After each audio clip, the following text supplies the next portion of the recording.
આપણે આગળ લઈ જઈએ એમાં 8.2 માં પહેલો દાખલો જોયો આપણે. હવે અત્યારે આપણે આજે દાખલા નંબર 4 ઉપર જવાનું છે. પહેલા દાખલો તમને સમજાયો, તમે એમાં જોયું હશે કે ચતુષ્કોણનું ચેપ્ટર છે, તો ચતુષ્કોણના તમામ ગુણધર્મો છે એને આપણે ખબર હોવી જોઈએ.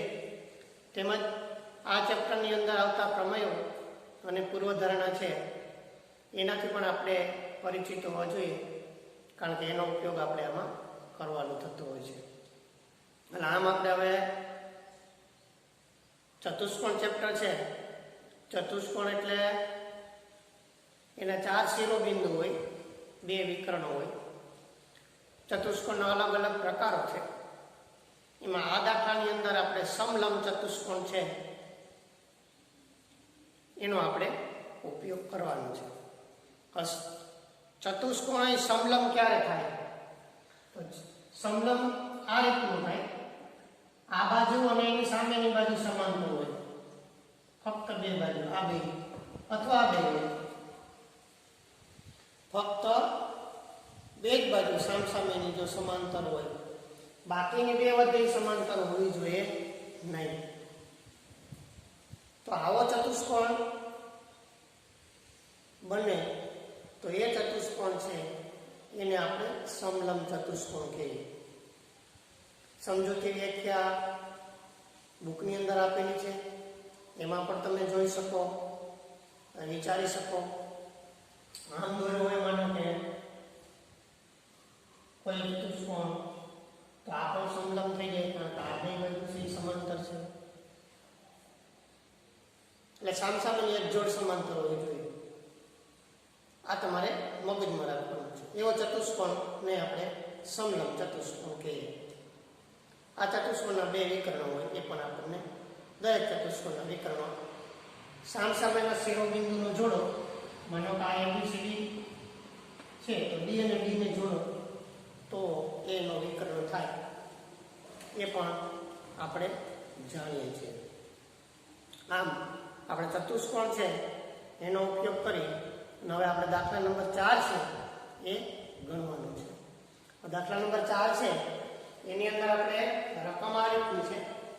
સમલંબ ચતુષ્કોણ ABCD માં AD સમાંતર BC, DD વિકર્ણ છે અને AD નો મધ્ય બિંદુ E છે.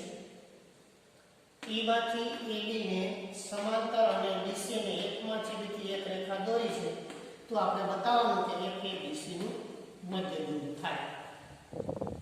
એટલે આવી રીતના આપણને રકમ આપેલી છે. હવે મારી તો ખાસ તમને વિનંતી છે કે જે દાખલો અહીંથી હું તમને વિડીયો મારફતે આપું,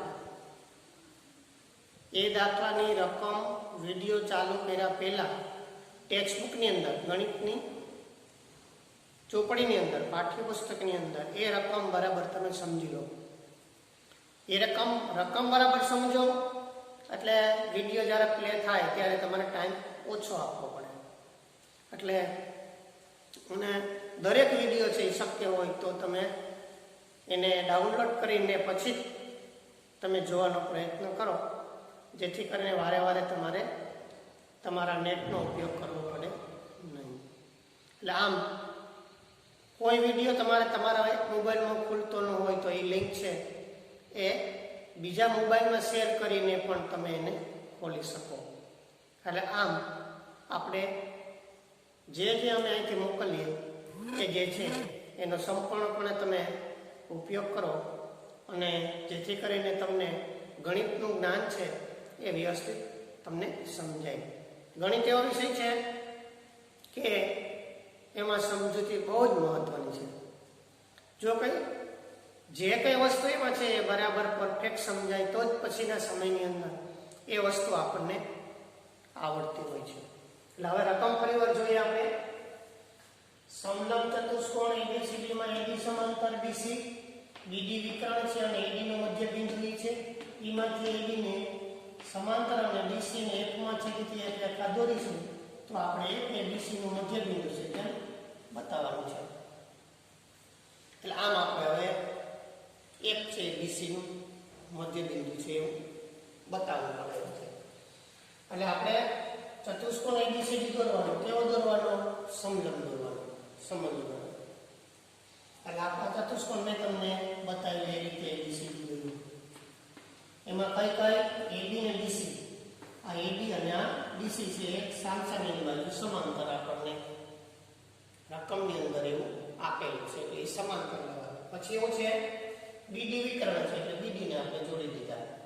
AD નું મધ્ય બિંદુ E છે, આ AD છે એનું મધ્ય બિંદુ આપણે E લેવાનું. E માંથી AB ને સમાંતર રેખા, E માંથી આ AB ને આ સમાંતર રેખા, BC ને કેમાં F માં છેદે આપણે એવી આકૃતિ બનાવી. આ રેખા E છે એ AD નું મધ્ય બિંદુ છે.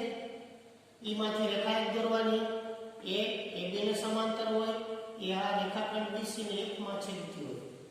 એટલે EF રેખા અને AB રેખા છે એ આપણે સમાંતર થઈ ગયો, સમાંતર આપેલ છે. તો આપણે સાબિત કરવાનું શું?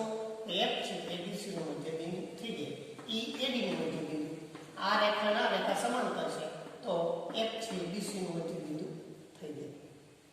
એટલે આમ આપણે હવે એવું સાબિત કરવાનું છે કે F છે એ BC નું મધ્ય બિંદુ થવું જોઈએ એવું આપણે આ દાખલાની અંદર બતાવીને પુરવાર કરવાનું છે, સાબિત કરવાનું છે. હવે આપણે જ્યારે એને ચતુષ્કોણ આપેલો હોય તો એનો આપણે ઉપયોગ કરતા હોઈએ છીએ. જો E માંથી AB ને સમાંતર રેખા EF અને BD ને M માં છેદે, બરાબર ને? BD ને કેમાં છેદે? M માં. કઈ રેખા? E માંથી AB ને સમાંતર રેખા, આ BD વિકર્ણ છે ને M માં છેદે. EF સમાંતર કયું છે? AB. ને AB સમાંતર કયું છે? BC. માટે EF છે BC ને સમાંતર થઈ જાય, EF છે BC ને સમાંતર થઈ જાય. EF છે BC ને સમાંતર થાય, BC નો BC કારણ કે EF AB અને AB BC ને તો EF BC ને સમાંતર થઈ જાય. એટલે આમ આપણે હવે એક વસ્તુ નક્કી કરી. શું વસ્તુ નક્કી કરી? કે E માંથી AB ને સમાંતર રેખા છે એ વિકર્ણ BD ને M માં છેદે. બીજું શું આપ્યું? કે EF છે AB ને સમાંતર છે અને AB એ BC ને સમાંતર છે. તો આપણે EF છે એ આ BC ને સમાંતર થઈ ગઈ. સમાંતરની સમાંતર એટલે પહેલી અને બીજી, પહેલી અને છેલ્લી છે સમાંતર થઈ ગઈ. એટલે આમ એવું નક્કી કર્યું. શું નક્કી કર્યું? EF છે એ BC ને સમાંતર છે. એટલું આપણે આ દાખલાની અંદર નક્કી કર્યું. શું નક્કી કર્યું? કે રેખા EF છે એ આ રેખા BC ને સમાંતર છે. હવે આપણે શું છે? વિકર્ણ BD છે. વિકર્ણ BD આપણે દોર્યો અહીં થાય એટલે આ ચતુષ્કોણમાંથી બે ત્રિકોણ બન્યા. એક ત્રિકોણ ABD બન્યો, કયો ત્રિકોણ બન્યો? આ ABD બન્યો, અને બીજો ત્રિકોણ BCD બન્યો. આ બીજો ત્રિકોણ છે BCD. આ સામસામેના એક આ ત્રિકોણ ને એક આ ત્રિકોણ, આ વિકર્ણ બદલાયું ચતુષ્કોણમાંથી. એટલે આવા બે ત્રિકોણની રચના થાય. બીજે વિકર્ણ આપેલ જ છે. એટલે જો BD વિકર્ણ રચીએ આપણે તો ચતુષ્કોણના આવા એક ત્રિકોણના બીજો ત્રિકોણ, આવા બે ત્રિકોણની રચના ચતુષ્કોણમાંથી આપણને મળી શકે. એટલે કે હવે આપણે BD વિકર્ણ રચ્યો એટલે ત્રિકોણ ABD અને બીજો ત્રિકોણ છે ABCD આપણને મળ્યો. એટલે આમ ABD અને BCD મળ્યું. ત્રિકોણ ABD માં E એ AD નું મધ્ય બિંદુ છે અને E માંથી AB ની સમાંતર દોલન રેખા BD ને M માં છેદે છે, બરાબર? ત્રિકોણ ABD માં E એ કેનું? AD નું મધ્ય બિંદુ. ત્રિકોણ ABD, કયો ત્રિકોણ? ABD. E કોનું મધ્ય બિંદુ છે? AD, બરાબર? E માંથી AB ને સમાંતર રેખા BD ને M માં છેદે છે. E માંથી AB ને સમાંતર રેખા આ BD બાજુ આવીને કેમાં છેદે છે? M માં છેદે છે. ફરી વખત જો આપણે શું છે? M બિંદુ અહીં લીધું, E માંથી આ સમાંતર રેખા લીધી, AB ને સમાંતર હોય એ આ ત્રિકોણની બાજુ છે BD અને તેને કેમાં છેદે? M માં છેદે. એટલે ત્રિકોણની બાજુ BD ને આ રેખા છે એ કેમાં? M માં છેદે. એટલે આપણે શું નક્કી કર્યું? કે E માંથી એક સમાંતર બીસી ને સમાંતર રેખા છે એમાંથી એ એબી ને સમાંતર રેખા લીધી આપણે કેમાંથી ઈમાંથી લીધી ઈમાંથી કોને એબી ને સમાંતર બરાબર એટલે આમ જો આ ત્રિકોણ અલગથી બતાવી દઉં તમને આ ત્રિકોણ એને આપણે શું નામ આપશું એ બી ડી બરાબર ના એક આવી સમાંતર રેખા આયા છે એ છે આયા છે એમ છે હા બીડી ઉપર એમ છે એટલે શું થયું કે ઈમાંથી એબી ને સમાંતર રેખા બીડી ને કેમાં છેદે એમ માં છેદે આ ત્રિકોણને અલગથી આ આકૃતિમાં આપણે આ રીતે સમજાવી શકીએ એટલે આપણે શું કર્યું કે ઈમાંથી પસાર થાય અને એબી ને સમાંતર રેખા છે એ બીસી ને કેમાં એફ માં છેદે એવું પહેલા આપણે લીધું જેથી કરીને આપણે શું થયું ઈએફ છે એ એબી ને સમાંતર થયા અને એબી એ બીસી ને સમાંતર થયા જેથી કરીને ઈએફ છે એ બીસી ને સમાંતર થઈ જાય એટલે આમ ઈએફ છે શું થયું બીસી ને સમાંતર થઈ હવે પછી આપણે શું કર્યું કે વિકર્ણ બીડી રચ્યું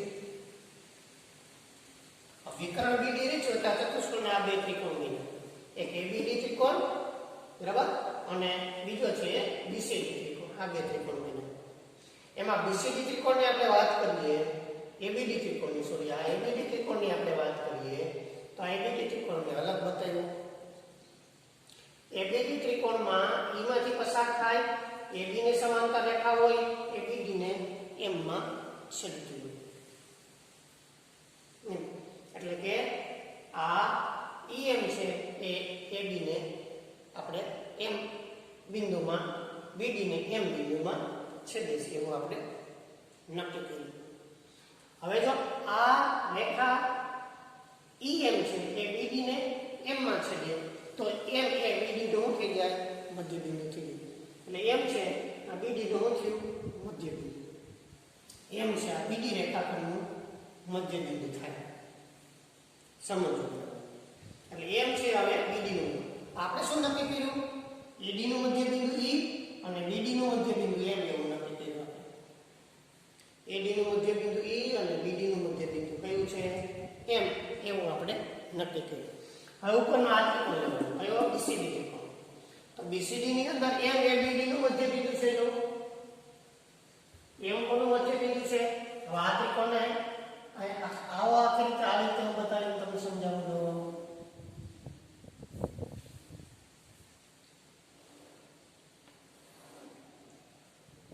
આ છે ડી સી ડી આવો છે આમ અહીંયા એમ છે અને અહીંયા એમ છે એટલે આ બીસીડી ત્રિકોણ જો બીસીડી ત્રિકોણમાં બીડી નું મધ્ય બિંદુ એમ આપણે સાબિત કરવાનું એટલે કોણ આથી એમ એ બીડી નું મધ્ય બિંદુ થાય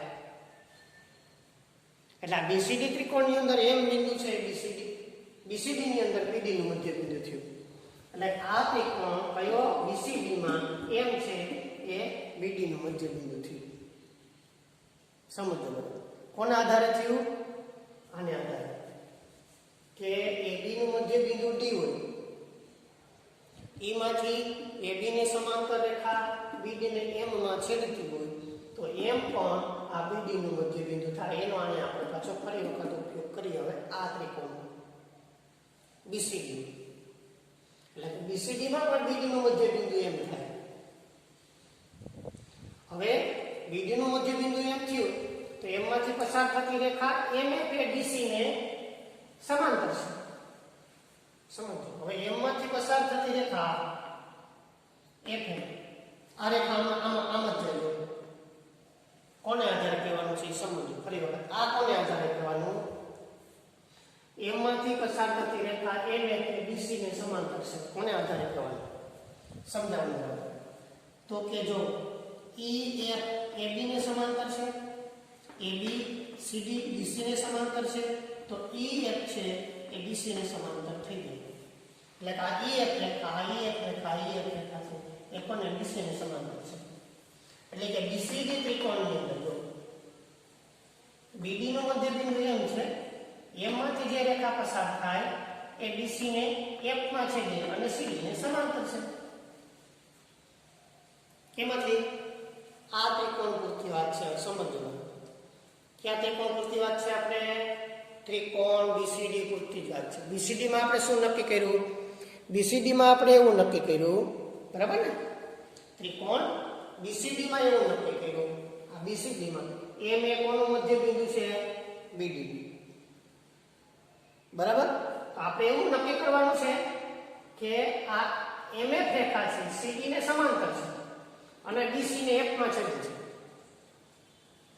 તો સમાંતર તમે તમને સમજાવી કે ઈએફ કોને સમાંતર છે એબી ને એબી કોને સમાંતર છે ડીસી ને ઈએફ ડીસી ને સમાંતર છે એટલે આ ઈએફ એના ઉપર એમ બિંદુ લીધું તો એમએફ છે ડીસી ને સમાંતર થઈ જાય તો એમએફ છે ડીસી ને સમાંતર થઈ ગઈ અને ડીસી ને કેમાં છેદે એફ માં છેદે સમજો બરાબર લાયા શું થયું આપણે કે ત્રિકોણ બીસીડી માં આ ત્રિકોણમાં એ ત્રિકોણ આયા છે એના રીતે મેં અલગ કર્યો સમજવા માટે એમાં એમ બીડી નું મધ્ય બિંદુ છે એમ માંથી પસાર થતી રેખા બીસી ને સમાંતર હોય એવી બીસી ને કેમાં છેદે એફ માં છેદે આ શરતનું પાલન થાય તો પ્રમેય અનુસાર એક છે બીસી નું મધ્ય બિંદુ થઈ જાય નહીં તો આપણે સાબિત કરવાનું હતું એફ એ બીસી નું મધ્ય બિંદુ છે તેમ બતાવો એટલે આપણે સાબિત કર્યું શું સાબિત કર્યું કે એફ એ બીસી નું મધ્ય બિંદુ થઈ જાય છે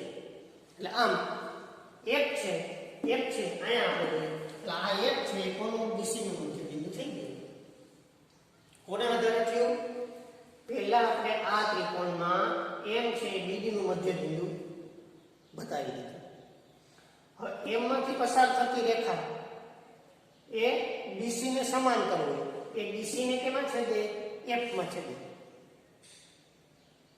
સમજો બરાબર તો પ્રમેય અનુસાર એફ છે બીસી નું મધ્ય બિંદુ થઈ જાય જે આપણે સાબિત કરવાનું હતું એટલે એફ એ બીસી નું મધ્ય બિંદુ છે એવું આપણે સાબિત કરી દીધું આમ આ દાખલાની અંદર આપણે એક એબીસીડી ચતુષ્કોણ આપ્યો હતો એમાં એડી નું મધ્ય બિંદુ એ આપ્યું હતું એમાંથી પસાર થતી રેખા એબી ને સમાંતર હોય એબીસી ને એક માં છેદે તો આપણે સાબિત કરી ચૂક્યા શું સાબિત કરી દીધું કે એક એ બીસી નું મધ્ય બિંદુ થઈ ગયું આમ આ દાખલાની અંદર આપણે સાબિત કરવાનું હતું શું સાબિત કરવાનું હતું કે એફ એ બીસી નું મધ્ય બિંદુ થવું જોઈએ જે આપણે સાબિત કરી લીધું કે એફ એ બીસી નું મધ્ય બિંદુ થાય